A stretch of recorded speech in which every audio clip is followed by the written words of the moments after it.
for institutional business in Europe at Binance. And I'm joined today by our two esteemed guests, Anthony Scaramucci, who is the managing partner and founder at SkyBridge Capital. Anthony, hello, nice to have you today. Good morning, good evening, wherever you're coming in from.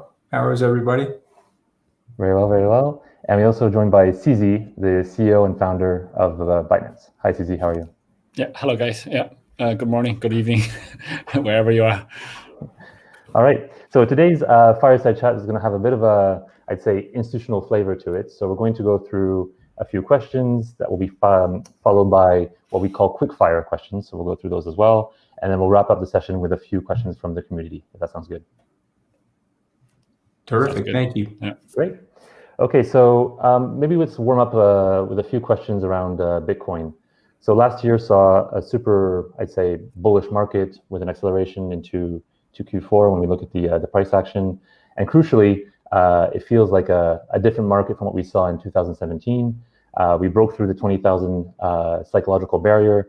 We then reached 40,000. We had a bit of a 20%, I think it was, pullback at the beginning of the year, even though we've now clawed back some of those losses. So I just wanted to get your thoughts on where you think the market is, if you think maybe that pullback was something healthy that we need to see, and sort of your longer term view on Bitcoin in terms of the price. Anthony, maybe you can do the honors and kick off. You want me to start? Okay, well, listen, I'm newer to it than CZ, so but I've had 33 years of investing on Wall Street. We have about $8 billion of funds under management, and I started my career as an institutional salesperson at Goldman. And so one of the things you have to really look at is stock flow charts and an analysis of where money is going. And so not to bore people, but if you've accepted, and I think CZ and I have accepted this, and I reached my eureka moment in July of last year. What is that eureka moment? You realize, wait a minute, this is actually an impregnable store of value. This is an advancement on gold and other stores of value, and it's been digitized, which makes it everything that you would want from digitization, which is miniaturization, portability, tightness of security. And so once you get to that eureka moment, you're now watching, and the first reaction that you have actually is, okay, I've got to my eureka moment. How much am I going to be able to buy of this before other people get to their eureka moments? And then the second reaction that you have is that it's going to have a adoptive price pattern. And so I would implore people to look at Tesla, look at Facebook, look at Google, look at things like Amazon. Amazon, as an example, 23, 24-year history of a public company has dropped in value 50%. Yet when we think of Amazon, we think of it as this retail network, Facebook, a social network.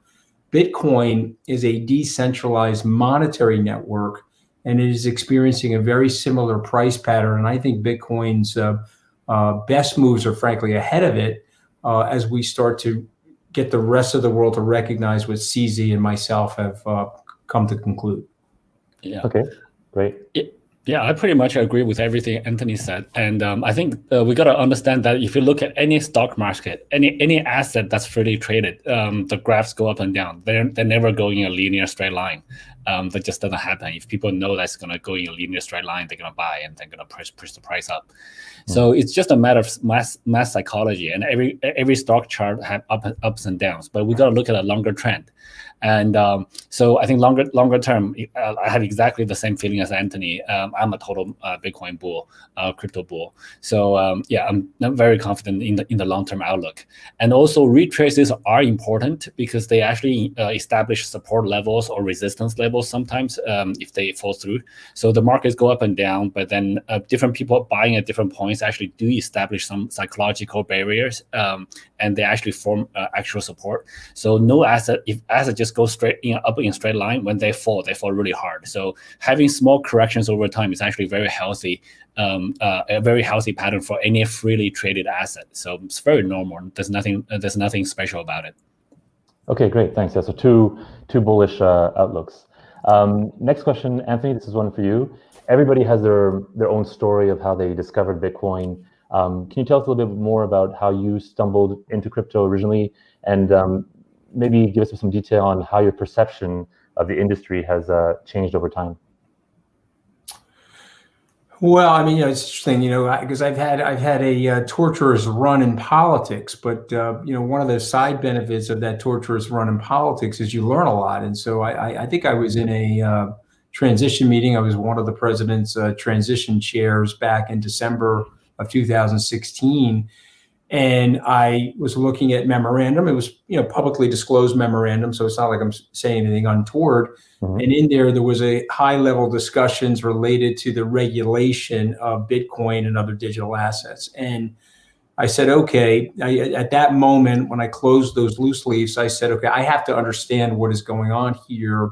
This is more than a circular system. This is more than a tulip bulb. This is something real. And I have to confess to you guys, I didn't really understand it. So now, fast forward, I'm bounced from the White House. I returned to my company. One of the best things, if you own your own company and you get fired from the White House, you don't get canceled from the culture. You can just go right back to your own company. So that was fun. And I bought the URL skybridgebitcoin.com.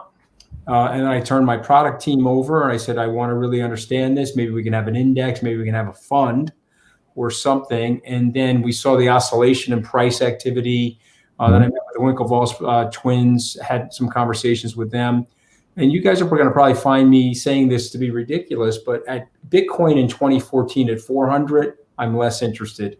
Bitcoin, when I got back to SkyBridge at 3,000, 4,000, down from 20,000, actually less interested. What Bitcoin became interesting to me was when it had this exponential growth in followers, exponential growth in holders of Bitcoin. And so there's something about digitization. When you get over $100 billion in market cap, you look like you are the clear winner. Bitcoin has been attacked by 6,500 other crypto assets or currencies, if you will. But now it's trading at let's call it a $600 to $1 trillion market cap, because we have to accept that there will be volatility here. So for me, you've got that network together. It is broken through and reached, in my opinion, escape velocity. But my moment of intellectual curiosity actually started in the transition in 2016. Okay, very interesting. Thanks. See, do you want to add to that, or? Well, I got in a little bit earlier. So I learned in 2013 about Bitcoin, and I actually went through the same thought process, but probably at a smaller scale. So back then, in 2013, Bitcoin went from like $12-ish all the way to 1,000, and then was dropping back down. I was like eager to buy when it was dropping back down. I got in around $600 or so. But before that, end of 2013, so I read about Bitcoin, the white paper. Back then, there was a lot less material, and there was a bitcointalk.org, that's the forum, and then there's bitcoin.org. So I read the technology. I understood it. I thought that, well, this is pretty cool, but in order for it to work, it has to have a community behind it. So what I did is I went to a few conferences. There was one Bitcoin conference in Las Vegas in December 2013. That's like 200 people-ish. All the guys that's in the crypto industry today were there. So there was Vitalik, there was Charlie Lee, there was Matt Rozek, there was Brock Pierce, there was especially the same crew. But once I met that group of people, I said, well, there's a real community behind it. So that's when I was like trying to sell my house and then trying to get into Bitcoin. And I had much less capital compared to Anthony, what was Anthony's moving today. So for me, it was like a couple $100,000 to close to $1 million of my total net worth that was just moving. So for me, it was a much smaller move, which I could do much earlier in the cycle. So and then I also quit my job to join the industry. So I was like, okay, this is going to be bigger than the internet. So I just got to get in there. So that's kind of how I started. Okay, great. I just want to go back on one of the chapters of your discovery there, CZ, and I think this is a true testament to your faith in crypto. So back in, I think it was in 2014, you famously sold your house to invest into Bitcoin. What was the real catalyst behind that? Did you have like a eureka moment? And are you still holding those Bitcoins?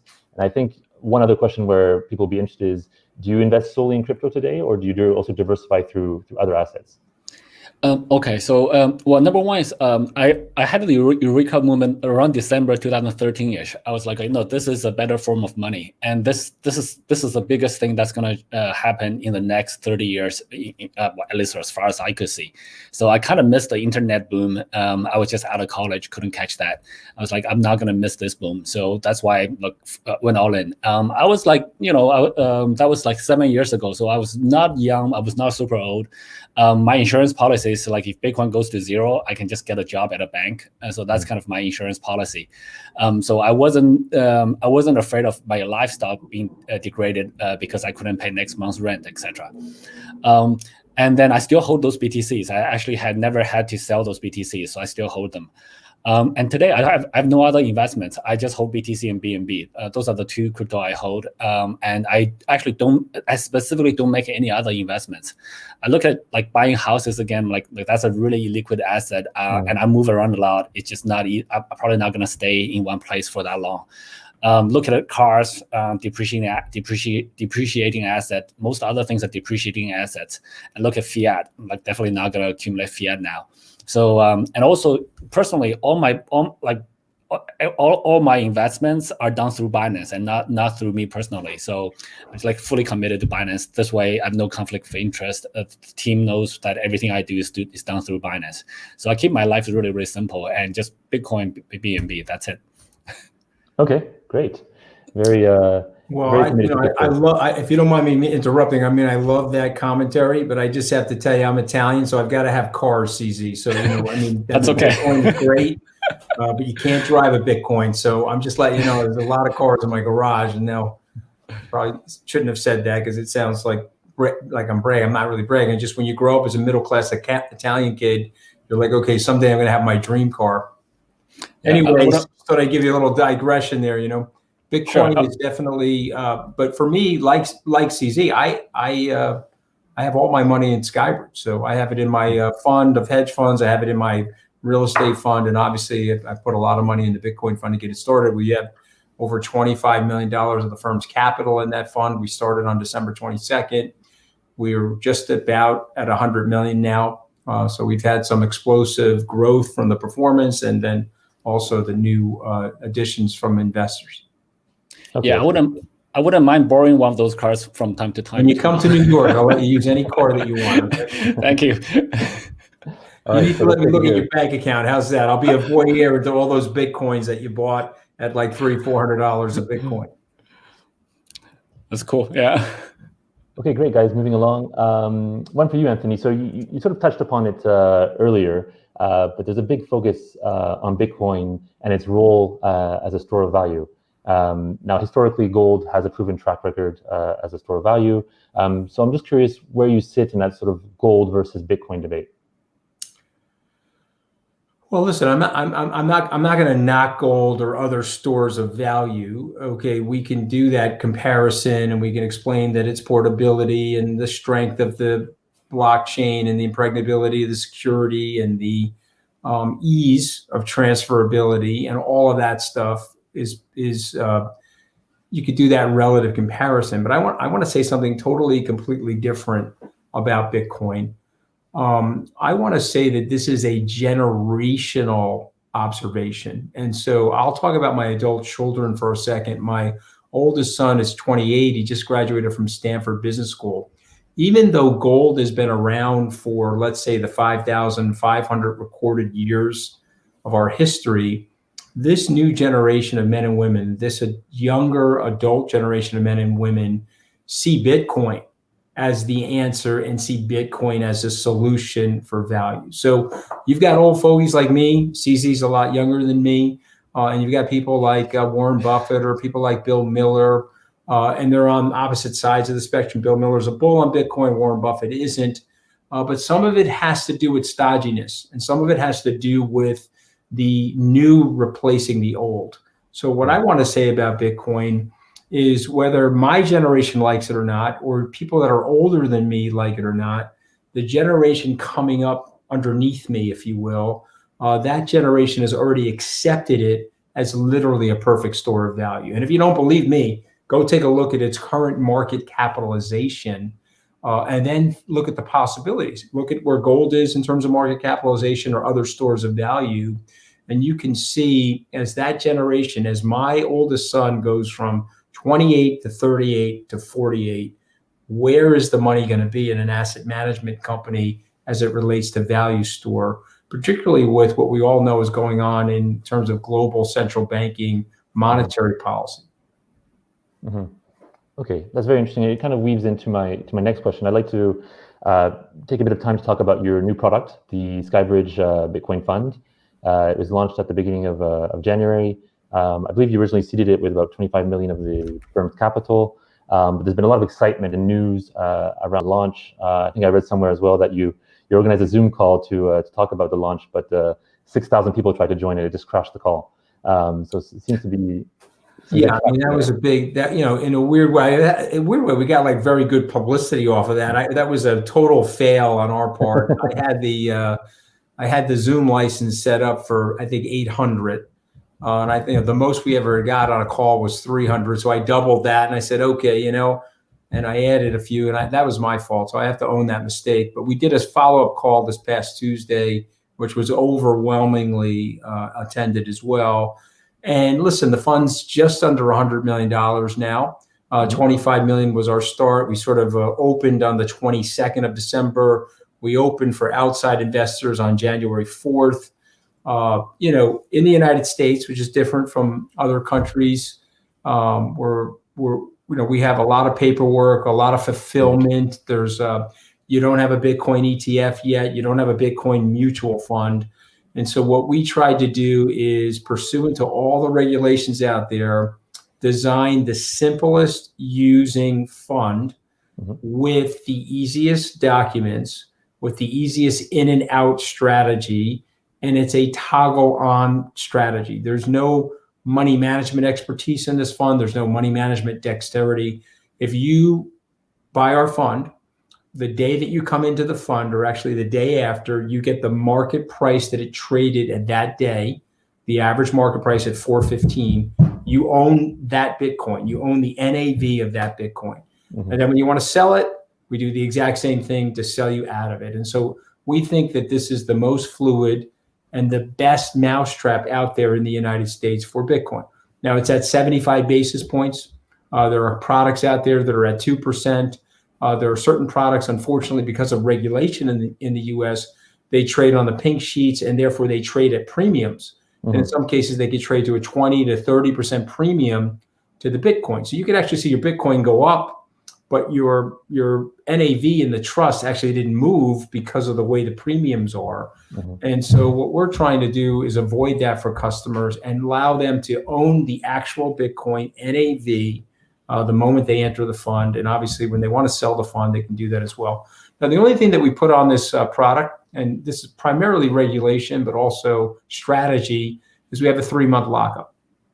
I don't believe this is an asset class that people should be trading in and out of. And I believe that, and perhaps CZ agrees with me, just given that he owns his early Bitcoin still to this day, I think this is something I would want my clients to buy and hold, and we can examine it over a 3 to 5 year period of time, but I certainly don't want them trading it. And so we have a 3-month lockup on the fund. So 75 basis points, 3-month lockup. It's a limited partnership structure, so it's very easy for RIAs to use. It is open to international investors. And if anybody has an interest in it, you can go to skybridgebitcoin.com. skybridgebitcoin.com. Our documents are there. I actually think, CZ, I think there's some quotes from you, because you and I did a SALT conference interview just talking about Binance and your feelings. There's some quotes from Michael Saylor, the Winklevi, the two twins, other people that are in the industry, just talking about why we feel that this is such a compelling idea at this moment.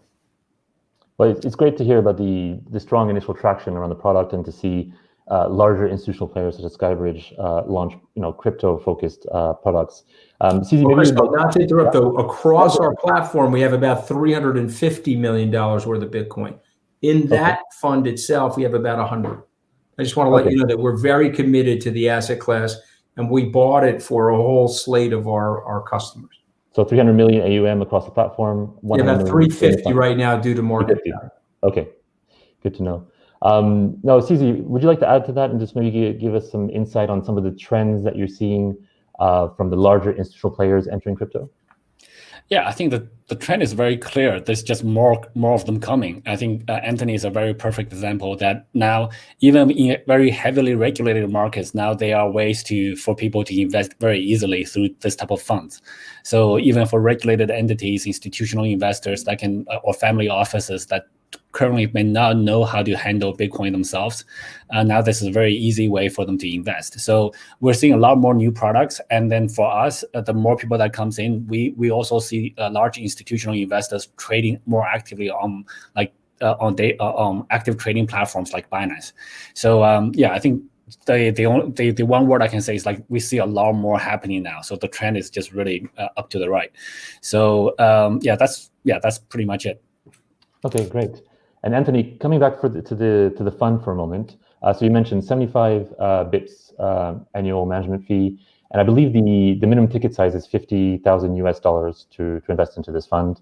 Was the original thinking or aim to lower the barriers of entry to this new asset class? And if you can tell us also a bit about your initial interactions with investors around the fund. Are they receptive? Are they not receptive? Are you finding yourself taking some of them on a bit of an educational journey in respect to crypto and Bitcoin? If you can give us some insights there, that'd be great. Yeah. So they're all great questions, and so the first part is yes. There's a tremendous amount of education that has to go on. There's lots of skepticism, and I think the price activity over the last year, people are very concerned that they're buying at the top, and so I think if you explain to them fundamentally where we are, and one analogy that I've used is I sort of feel like this is Amazon 12 years after Amazon became a company. Now, remember, Amazon was worthless when Jeff Bezos was walking around in D.E. Shaw, and he was thinking about a company that he was going to start. The asset value of the company was worthless. And so then he starts the company, he puts the desk out, he starts building the company. 12 years go by, you look at the Amazon chart, it looks amazing. You're like, oh my God, I have missed this. But if you started your investment at that moment, and then you saw Amazon's chart 12 years hence, you've had a 64x move in Amazon. And so my point to people is, if you believe, and I think CZ and I believe this, I don't want to put words in CZ's mouth, but I think it's clear from his body of work, that this is the monetary network. This is the modern monetary technological network. And if you believe that, and we've watched it take on 6,500 different competitors, and it's sitting there as the monolith at $700-ish billion in market cap. If you believe what I believe, then I'm imploring my clients to own 1%, 2%, 3% of it. Michael Saylor said something to me yesterday. He said it's very tough to own your first Bitcoin, but once you buy it and really understand it, you're always scratching your head saying, I don't own enough of it. And so I just want to get people started. Now, some of my business strategies related to my background. I grew up with no money. My dad was a laborer. He was a crane operator out here on Long Island. And so my parents never went to college. And so when I got into the hedge fund space and Wall Street, I always said to myself, geez, I want to be able to offer up opportunities to people to invest with the larger elite managers at lower numbers. And so my hedge fund of funds has a $25,000 minimum. And this gives people full democratization into the hedge fund space. Why did we pick 50,000 for Bitcoin? Well, it's a new business. I really want to make sure that I've got the qualified / sophisticated investor, but I want to make sure that I've gotten it deep enough into the consumer chain, if you will, that we're catching people that are in the mass affluent space in the United States. And so that's the intersection of all the ideas in terms of the product formulation. Now, of course, if there is an ETF or a mutual fund at some point, I'm hopeful that SkyBridge will have its own version and its own brand of that. Okay, great, thanks. Maybe a question for you both. And when we focus solely on these institutional investors that are getting involved with Bitcoin, do you believe, for the most part, it's a macro play? The hedge against inflation, or looking at currency debasement. Are they interested in the price action, whether looking to capture alpha through the volatility of the price, or are they actually interested in this technology? It might be all of the above as well. I'd be interested to get your thoughts on that. CZ, if you want to kick off on that one. Sure.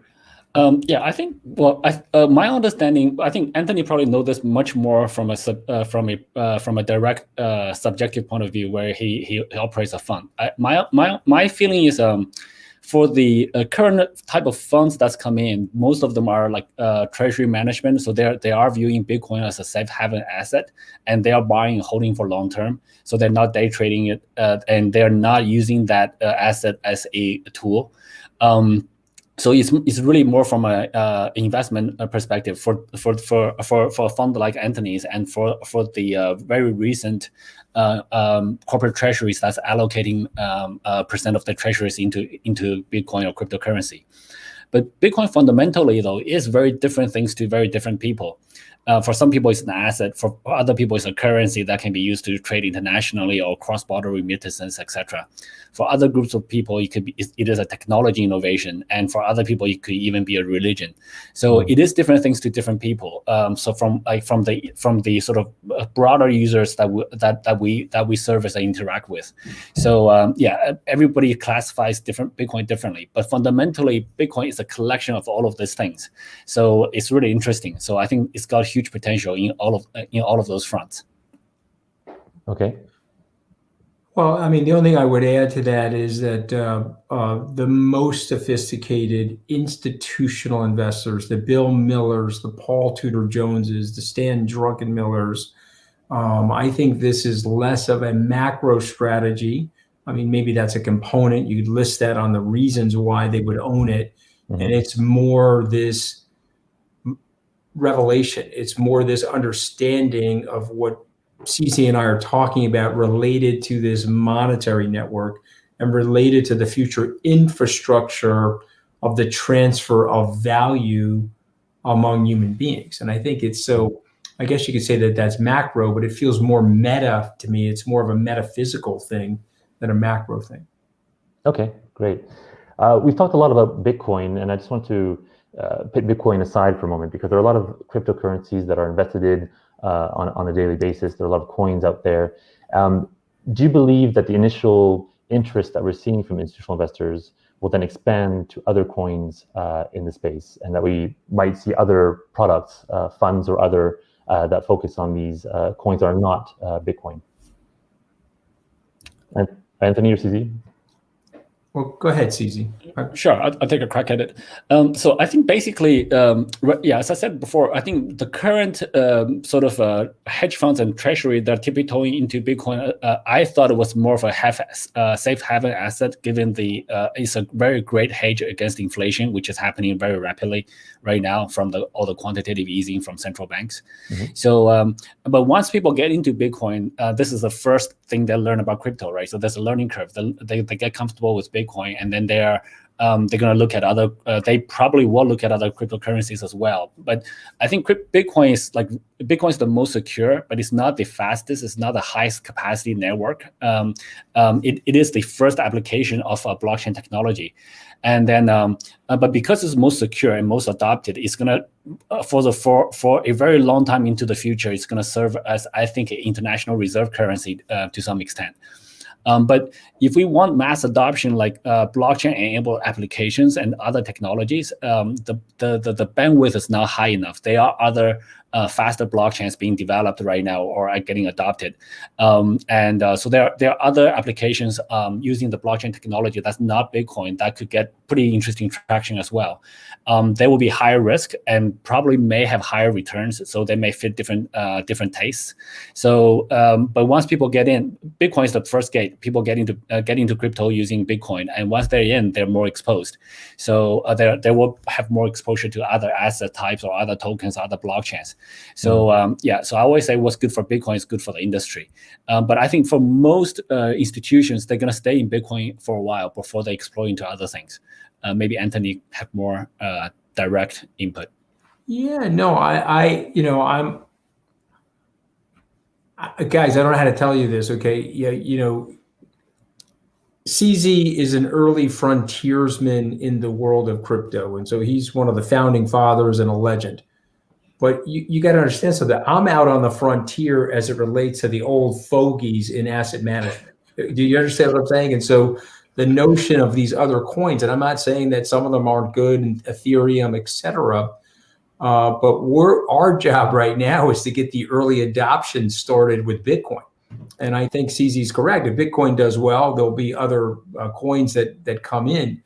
But trust me, when you talk about early stage, I feel like Elon Musk landed me on Mars. There's 10 of us, and we're sitting on the colony there trying to figure out how to populate Mars. So trust me, I'm getting busy, but I'm not worried about these other digital coins right now as much as I am convincing people intellectually that they need to be part of the Bitcoin ecosystem first.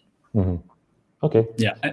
Also, if you look at global adoption, I think what Anthony said really makes a lot of sense. Everyone's really hot about DeFi and all these other new technologies, but 99.8 or 99.9% of the population don't even have any crypto yet. And those guys are going to get into Bitcoin first. So that's the mass adoption we got to focus as well. So we can't lose track of that. So that's the really important part. That's the mass adoption part that we need to work on. Step-by-step process. Okay, great. CZ, one for you. So Binance serves a large number of both institutional and retail clients.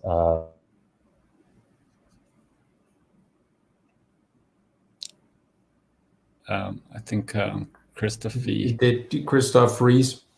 Yeah. Okay. Well, I can take over. Let me fire in a question. I'm dying to ask you this question, if you don't mind. Go for it. CZ, when you look at your vantage point, because you're sitting in Singapore and you're looking at the world, unfortunately in the United States, sometimes we're myopic to the United States in terms of our business market. But when you look at the world and you look at China and other places, will Bitcoin, from a governmental regulatory perspective, and I mean this globally, be universally accepted? Christine Lagarde, as an example, earlier this week made some comments about Bitcoin that were somewhat dismissive. What is your feeling 3, 5, and 10 years out related to that regulatory rubric? Yeah, I think it's going to take a while. I think there's definitely a lot of resistance just from every angle, not just regulators, just from people getting used to using Bitcoin as an international currency and having that fully adopted by different countries. So I think eventually we'll get there one way or another. I think we see some of the pioneers, like in Japan, they recognize Bitcoin as a legal currency since 2017. And but then if you look at their regulations, they're very open towards cryptocurrency, including Bitcoin itself, right? And also like 20 other currencies or 20 other cryptocurrencies. But they are relatively strict on regulations around how many coins an exchange can list on the exchange, etc. So that's why that hinders the growth of the exchanges quite severely. And we see China pushing very heavily for the central bank digital currency, the DCEP, and that's being pilot tested in a number of commercial large banks. So that's very innovative. But China's not really pushing Bitcoin that heavily right now. They're pushing blockchain technology, whereas US has always seen more technology innovation. So a lot of the DeFi innovation comes from the US. I think 50% of the developers are in the US. So yeah, I think, and now there's a stablecoin kind of a guideline issued by the OCC. So we're seeing different countries trying different things, and many other countries, the smaller countries are typically more open to fintech innovation. So because they have a smaller population, their currency is not the world dominating currency. They don't have to worry about those kind of things. Whereas US have the US dollar, they want to maintain that as a global dominated currency, and China's trying to make the RMB the global dominated currency. So they have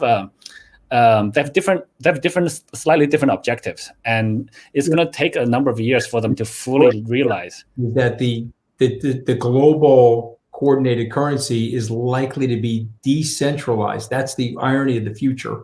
It may not be the American dollar or the renminbi, but this decentralized mechanism. And in fact, the decentralized mechanism will probably allow people to feel safer and secure relative to the manipulation of the currency, if that makes any sense. That makes total sense to me. I think that's what I think would happen, and that's why I'm in this industry, and that's why I'm spending all my time and energy on this. So I think that's the general thing that will eventually happen. But to get there, there is a lot of resistance. There is going to be a lot of slightly conflict of interest and conflict of power happening. So it's not going to be it's not going to be smooth sailing. So there will be some fluctuations. But I think eventually we'll get there. Eventually, people will realize that, well, if you ban Bitcoin, you're just going to limit yourself away from Bitcoin. Bitcoin is going to survive. So I think it's going to take a while, but I think eventually it's going to happen. I think most likely Bitcoin will become a international reserve currency of some kind. Thanks, CZ. Sorry, gents, I'm back. Connection's off there. I did have a question for you, CZ. So I was asking you about the difference between institutional investors and retail investors on Binance. Do they trade differently? Do they prefer different coins from each other? Yeah, there are some differences. I wouldn't so. There's different ways to classify the users from my perspective. I would say there's like 3 or 4 type of users, including institutional and also retail. On the institution side, there's really 3 types. They're the guys who are long-term. They're typically Treasury or Anthony's SkyBridge fund. They buy in large amounts, and they buy in hundreds of millions of dollars, and they take months to accumulate those kind of positions. So they just buy a little bit every day. They usually use an algorithm, VWAP, TWAP, whatever, and then they slowly accumulate and they just hold. So they actually don't actively trade that much. They sometimes go through an OTC broker. They sometimes do it directly through one of their algos. So that's one type of like buy and hold, institutional buy and hold users. The second type are the sort of hedge fund guys who are actively trading with their own money. So they are trading to try to make gains, and those are the professional traders. They typically do trade very actively, and those are the sort of for us the big VIPs. They have large trading volumes. In that camp, there's also a subcategory of market makers where they're not trading to make money, but they just provide liquidity. So they have a spread, they sell at a slightly higher price and buy back at a slightly lower price, and they just let people trade against them. They just provide liquidity. Those guys make a little bit of money on each trade, and they have a large number of trades, so they do make good money. And then they're just there to provide liquidity. So they're not really betting on the direction of the price. So that's the 3 type of institutions. And then there's the retail guys who just want to come and buy some coin easily, and they typically trade against the market makers. So it's kind of one side is kind of really like the merchant or shop. The other side is really like the retail. So at a very high level, at a very rough level, we see those 4 different types. The institutions do tend to trade more of the larger cap coins more. So they don't really venture into a lot of the newer coins, which may have higher volatility, less liquidity, etc. So so we do see the institutions trading the BTCs, ETH, the top 10 coins a lot more. So that's generally what we see.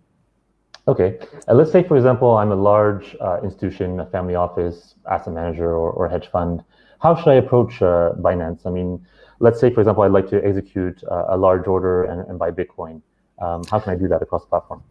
So there's actually very simple ways. So actually the simplest ways, we actually have a convert function that's really designed for retail users. Like it's very simple. You just putting how much you want to buy, and then in the same box, if you put a large number, say you want to buy, I don't know, 1,000 Bitcoins, you will actually get you will be moved into a slightly RFQ mode where there will be an OTC desk that will quote for that. So you don't have to, and you get a quote. You can execute that large block trade in one shot. So you don't have to worry about slippage. You don't have to worry about putting a market or putting the order out there and pushing the price down or up, or pushing the price away from you, which is not good for you. So that's the online way. That's actually probably the easiest way to do it. Another way is just to contact our OTC desk or our VIP desk. They will do it OTC offline. They'll quote your price, and then that is done. There's a third way, which is we also do offer algos as well, like VWAP, TWAP, so that we let you buy on the market with small orders over time. So like today is generally pretty simple to do, and that's the things we offer.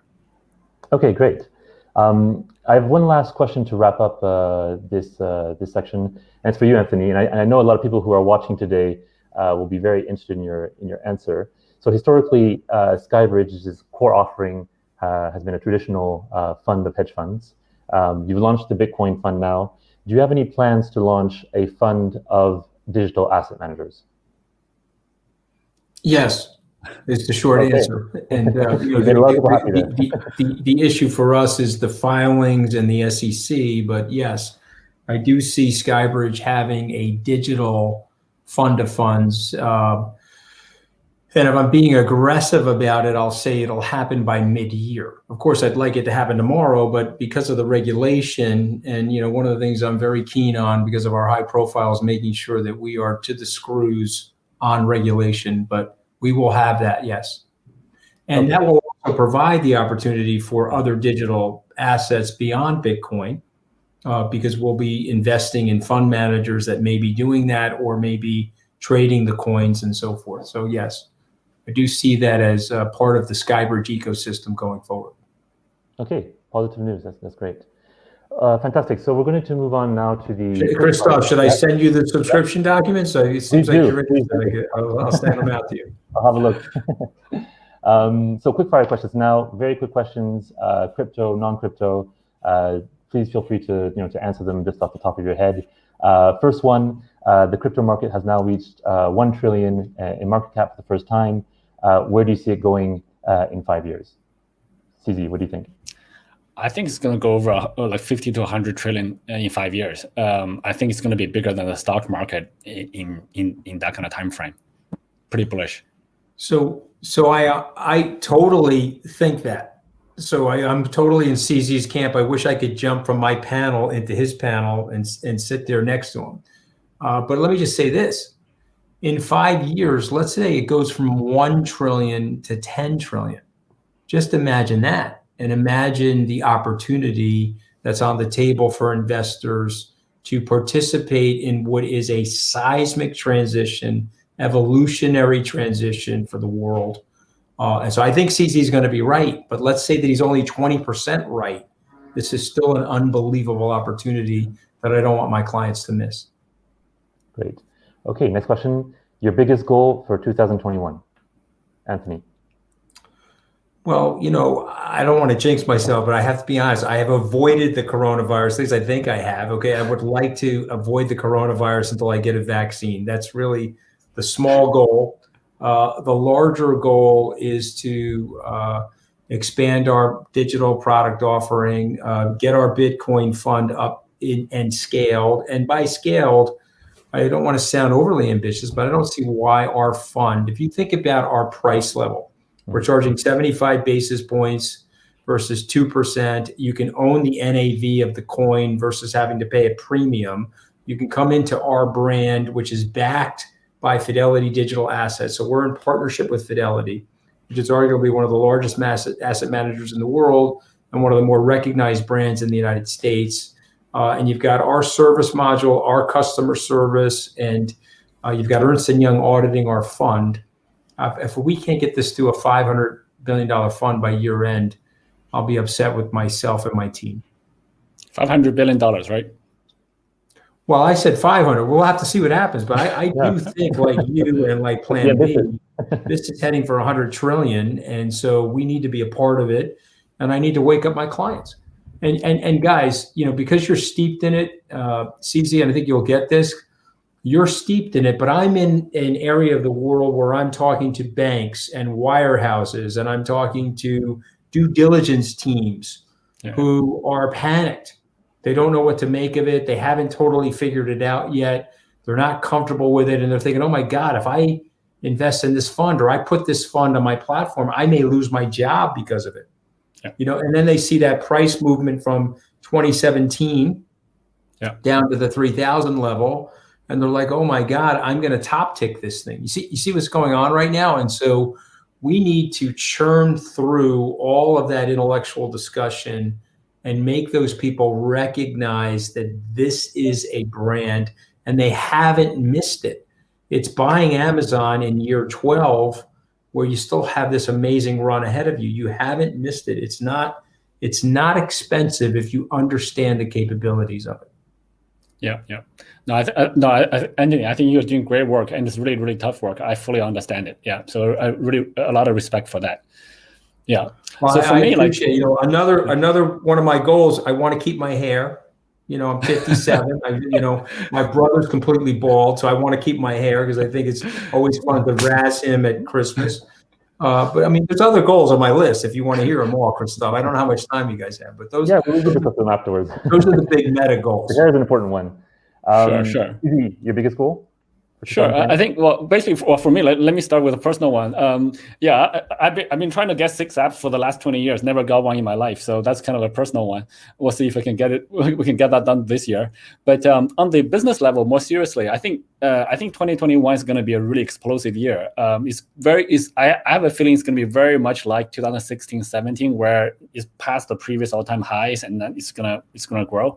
And my biggest goal is just to keep up with the demand. So I have a slightly different mentality to what Anthony is doing. So he's actually talking to the traditional guys, trying to get them in. I'm just trying to keep up. I think the demand is going to flood in because of all the good work that Anthony and guys like him are doing. We have a platform that's really busy right now. We're just trying to keep up with the demand. The demand is already growing like exponentially. So we are one of the largest providers of liquidity in this space, and the demand is just so high, and it grows like 2, 3, 5x every month or so. Our system just couldn't keep up. So so far we kind of barely keeps up with some hiccups here and there. So my biggest goal is just to keep up with the growth of crypto in 2021. Okay, great. Next one. Who is your biggest inspiration? Who wants to kick off? Anthony? Well, I would say for me, and I don't want to sound cliche, but it is really my grandparents, because when you get older and you realize the risks that they took to come to the United States, and they were impoverished, and they came here with absolutely nothing, and there was no welfare or safety net at that time in the United States, and they just worked super hard. And thankfully, it was at a time in the country where there was a lot of aspirational opportunity for people that were blue collar. I would say those are for sure my role models. I want to never let them down. My grandfather had a great expression, which I'll share with everybody. If you can't afford the ticket, don't go to the movies. And so he was a humble guy, and he always lived below his means. And I've always told my peers on Wall Street that as well. Just live below your means, grow your assets. And so he would be my role model. If you're asking me intellectually who my role model is, it would be Marcus Aurelius. And I would encourage everybody that's listening to read Meditations in the language, because it's translated in every single language, but read it, because he was up against a lot of different things in 180 AD, and he was fighting a war on a number of different fronts, and he was trying to keep the empire together. And what he says about his life, he never thought for a moment that what he was writing was ever going to be read by anybody. And so his very intimate thoughts about his internal mechanisms and his internal thinking.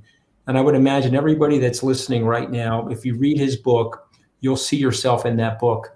And every time I read the book, and I try to read it once a year, it's a quick read, it'll make you a better person.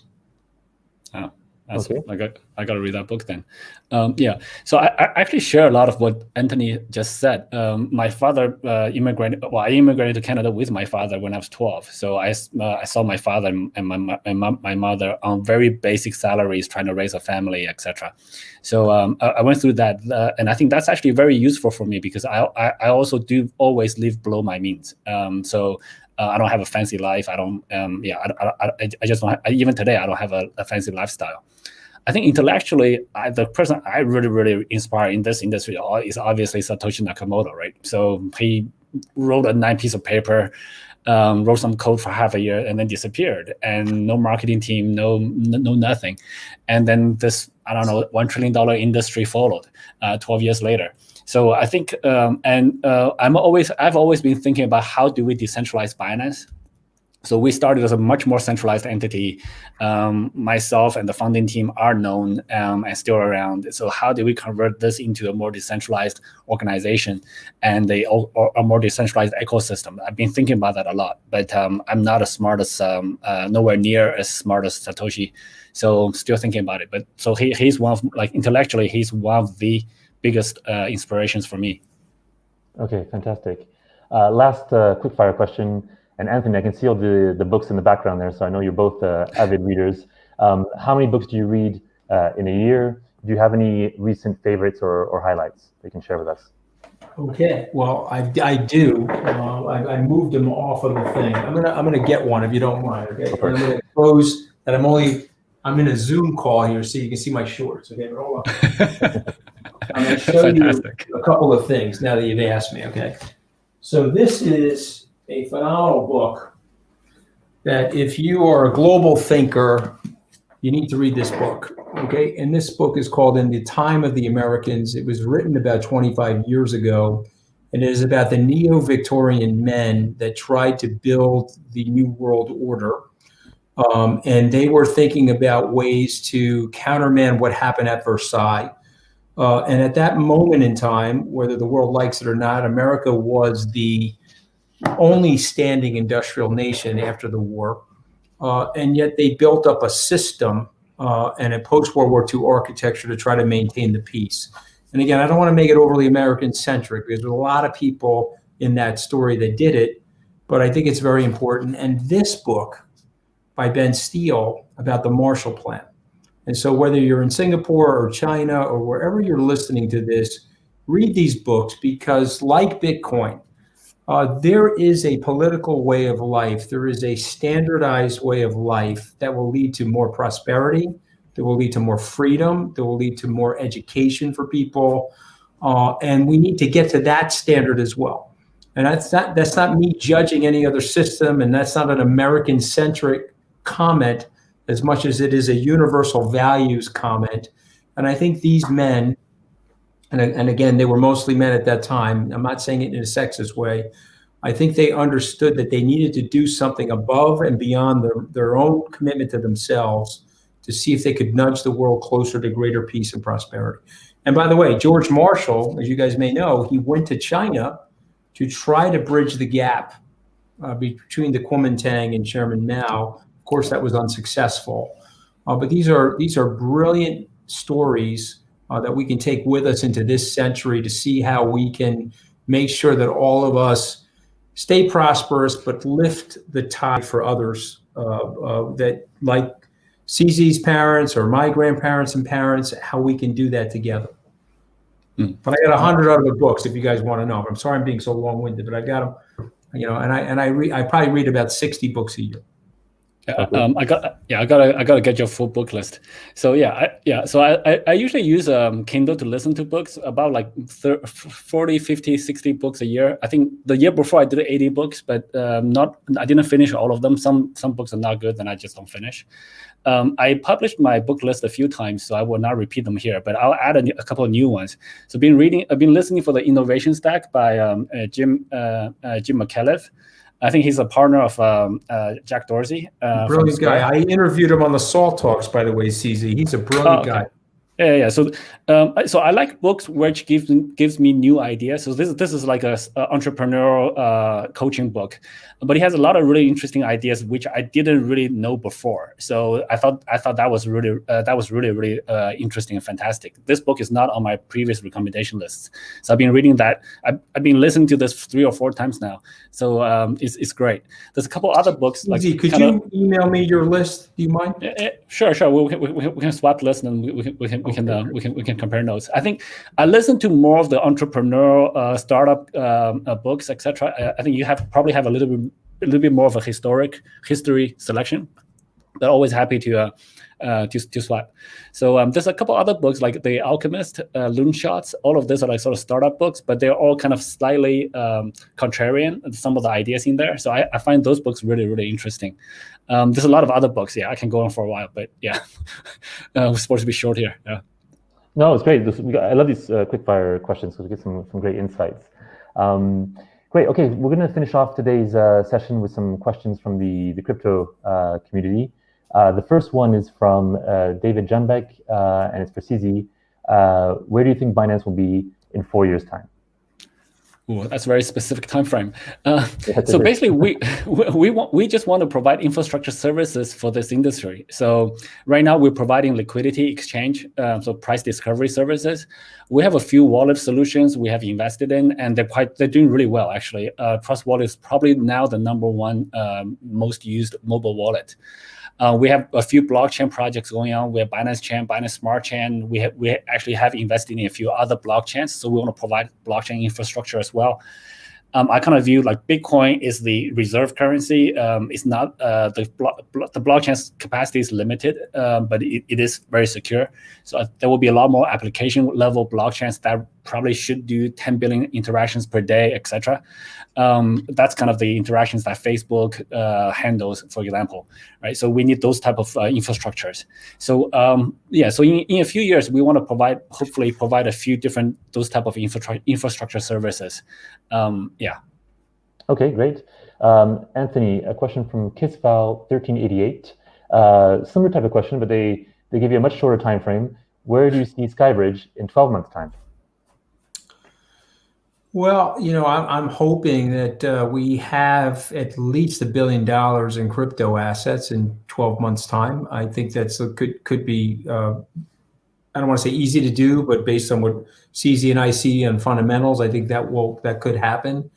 And I would like to see SkyBridge in Asia with its SALT conference. We did it in Singapore twice. The flights have returned. I know they've been stalled now because of the pandemic, but I'd like to see SkyBridge in Asia with our SALT conference, either in Singapore or Shanghai or someplace like that. We did it twice in Singapore, once in Tokyo. And then I would say the third thing I would like to see for SkyBridge is more personnel diversity. And so it's, probably not allowed to say this, but I'm going to say it. It's very hard to hire diverse people in the middle of a pandemic. And so I want to make a very big commitment to that when this is over. Fantastic. Next question, and I think it's this one that you can both answer, from Jessel TV. What are the best ways to help convince the public that Bitcoin is a safe and maturing asset? Who would like to take that one? Anthony, I'll let you go for this one first. I have a funny answer for this one. Okay. Well, I'm not necessarily sure I have a funny answer, but what I would tell the public that's familiar with the stock market and familiar with businesses to think about what they've seen in their evolution in the last 100 years, from a horse and buggy to a car, to an airplane, to a technological system known as the internet, to telecommunication systems known as satellite transmissions, and to think about how everything is evolving. We were sitting as young kids, you guys are younger than me, but I was a young kid learning how to type on a typewriter. And typewriters were the end-all be-all for IBM, and now you can only find them in an antique store. And you have to think about it from that context, that everything is evolving, and is your money evolving?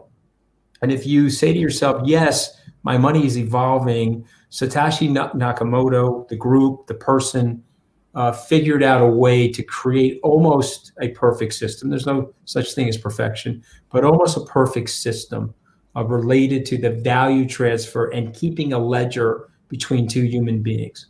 If you can get to that moment of belief, then you will accept what I'm accepting as CZ is accepting, that this is a mature asset class. This is a mature store of value.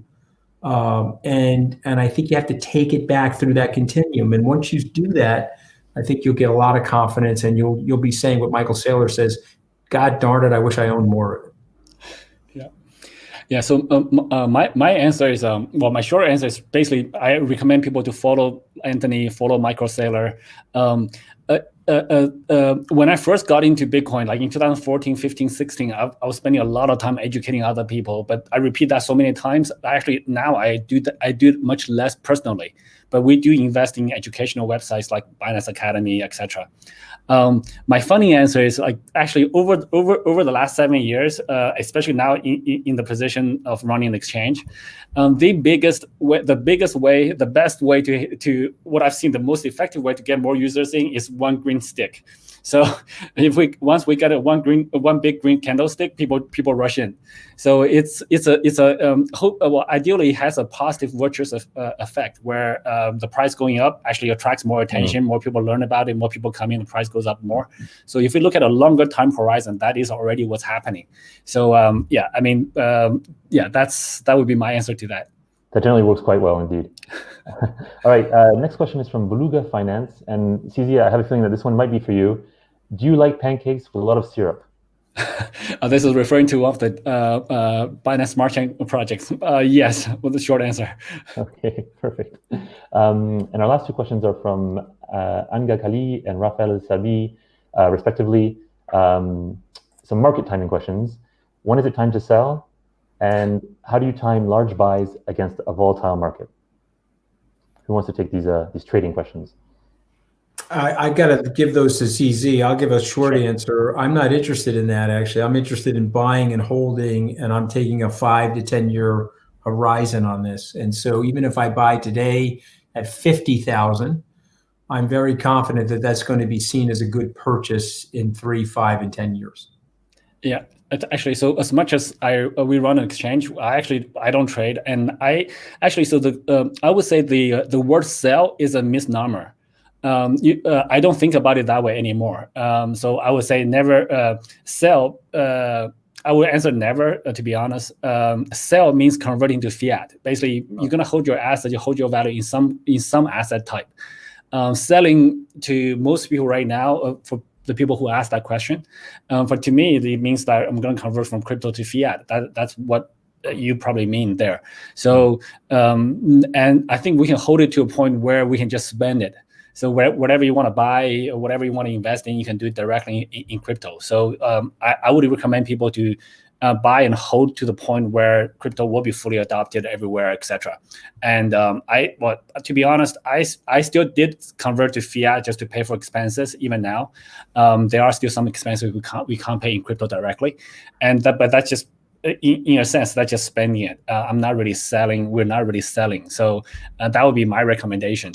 But again, there's no perfect time. If you have to convert if you have to pay for something in fiat, then do sell into fiat and pay for it.